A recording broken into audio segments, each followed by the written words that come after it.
Assalamualaikum warahmatullahi wabarakatuh.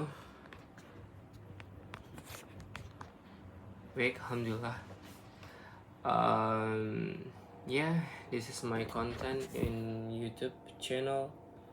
I'm so sorry my room. Harus pakai mic ya. Sebentar dia ngambil mic dulu. Oke. Semoga suaranya sekarang lebih jelas. Alhamdulillah. That's my YouTube channel. Dan mungkin di YouTube ini kita bakal bahas banyak hal. And I love to talk about it.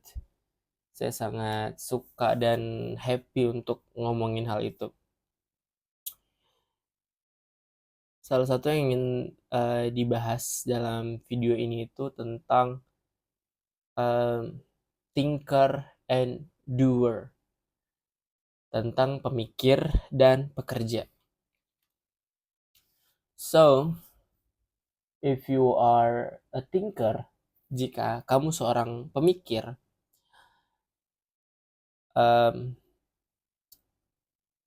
lakukanlah apa yang kamu pikirkan.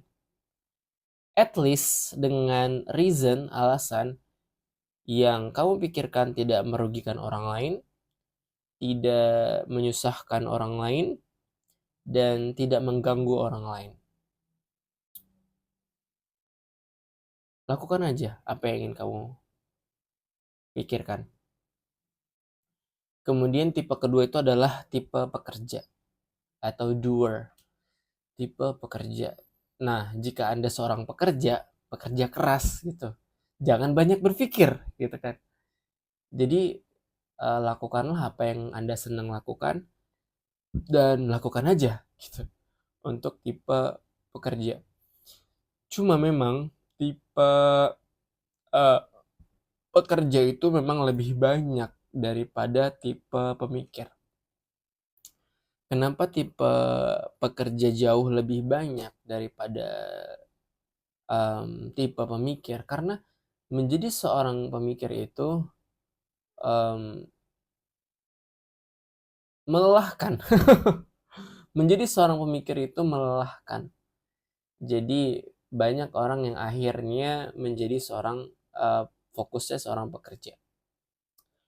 Tapi bukan artian dia adalah pekerja 100%, dia adalah pemikir 100% tuh enggak. Ya, mungkin kita bisa bagi ya 50-50 atau 60-40 atau 70-30. At least salah satunya itu dominan. Dia lebih dominan pemikir, dia lebih dominan pekerja dan yang lainnya.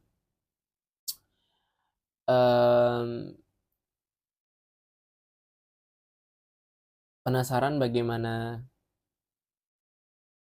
tentang diri kita? Apakah ternyata kita seorang pemikir atau ternyata seorang pekerja?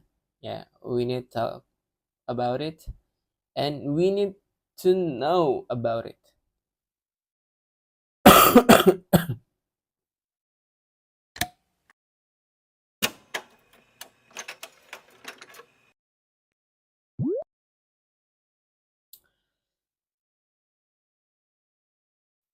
Salah satu ciri kalau kita adalah seorang pemikir, kita akan mudah untuk mempertimbangkan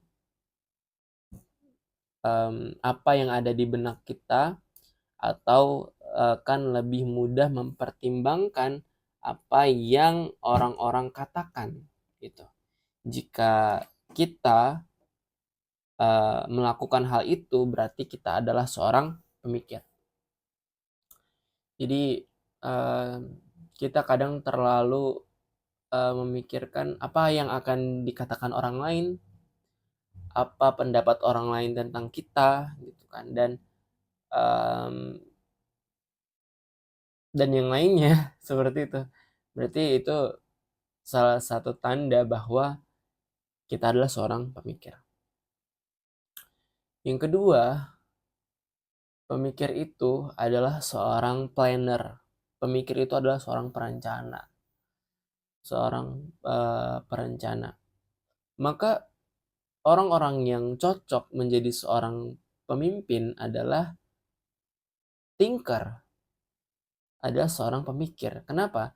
Karena ketika seorang thinker atau seorang pemikir itu menjadi seorang pemimpin, dia akan mempertimbangkan banyak hal, dia akan mendengarkan banyak hal, dan dia akan membuat rencana yang lebih baik dan lebih panjang. Gitu. Karena kalau kita bicara tentang kepemimpinan, kepemimpinan itu sifatnya jangka panjang. Kepemimpinan itu sifatnya tahunan, 5 tahunan, 10 tahunan, dan seterusnya. Dan salah satunya adalah memimpin diri sendiri. Hal fundamental dalam hidup adalah kita harus menjadi pemimpin dalam diri kita sendiri. So, we need to know and we gotta know, or we should be a thinker gitu. Apakah kita akhirnya harus menjadi seorang pemikir? Yes, definitely, absolutely, we need to be a thinker. Tapi dosisnya atau takarannya harus kita sesuaikan. Kalau kita dalam level seorang anak gitu kan, apalagi anak SD, berarti yang harus kita pikirkan adalah bagaimana cara menjadi anak yang baik di rumah, bagaimana menjadi anak yang baik di sekolah, dan bagaimana menjalankan tanggung jawab kewajiban kita di rumah dan di sekolah. Ya, that's the first rule. Itu rule yang pertama, aturan yang pertama. Kalau yang kedua itu lebih ke pergaulan sesama, dengan pergaulan kita ke sesama kita, ke teman-teman sebaya kita. Nah, problem dari anak-anak sekarang atau bisa kita sebut sebagai generasi alpha, mereka dibanjiri dengan a lot of knowledge, dibanjiri dengan banyaknya ilmu pengetahuan. Dan ilmu pengetahuan tersebut belum sesuai dengan takaran umurnya gitu. Jadi informasi atau ilmu yang dikonsumsi sebelum usianya, that's a danger thing. That's so danger, bahaya. Karena seorang anak belum memiliki kemampuan yang matang dalam berpikir, bertindak, dan yang lainnya. Bahkan di dalam dunia kedokteran, khususnya di neurologis atau di bagian otak kita ilmuwan menyatakan menjadi lebih mampu membedakan yang baik dan benar dan benar-benar mulai matang itu ketika umur 21 tahun. 21 tahun atau sering kita sebut di fase dewasa awal gitu kan, di fase dewasa awal. Jadi kalau kita minta anak-anak untuk berpikir memisahkan antara yang baik dan benar, yang harus dilakukan dan tidak dilakukan, nggak bisa ya. They will broke the rule, mereka akan terus melanggar aturan karena memang kemampuan otaknya belum sampai ke sana. Itu tentang pemikir. Yang kedua itu tentang pekerja. Jadi kalau di presentasinya, pekerja itu lebih banyak jumlahnya dibandingkan pemikir. Kenapa? Karena menjadi seorang doer atau orang yang suka bekerja itu lebih mudah gitu. Tahu cara menggunakannya, ya tinggal digunain aja gitu kan. Itu tipe seorang pekerja. Dan faktanya justru tipe-tipe orang yang pekerja atau doer itu jauh lebih banyak yang sukses dibandingkan tipe pemikir. Tapi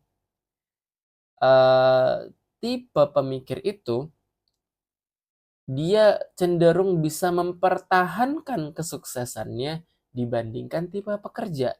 Jadi tipe pekerja itu tipe-tipe orang yang lebih gampang sukses, lebih gampang meraih sesuatu, tapi tipe pemikir itu dia mungkin lebih lambat, tapi dia bisa mempertahankan kesuksesannya. Kenapa? Karena dia berpikir. Karena dia uh, memaksimalkan pemikirannya dan membuat banyak rencana. Kita kembali ke tipe pekerja. Jadi, tipe pekerja ini memang majority of people, mayoritas dari human being, manusia itu adalah tipe pekerja.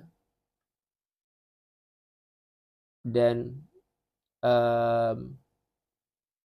karena menjadi seorang yang doer itu lebih mudah. Karena nggak harus memikirkan banyak hal. Hanya tinggal bekerja, bekerja, dan bekerja. Jadi di video ini yang ingin saya sampaikan itu lebih ke collaborate ya, kolaborasi antara thinker and doer. Pentingnya bagi kita untuk memahami apakah kita seorang pemikir atau kita ternyata adalah seorang pekerja. Atau kita juga baik di dua-duanya gitu.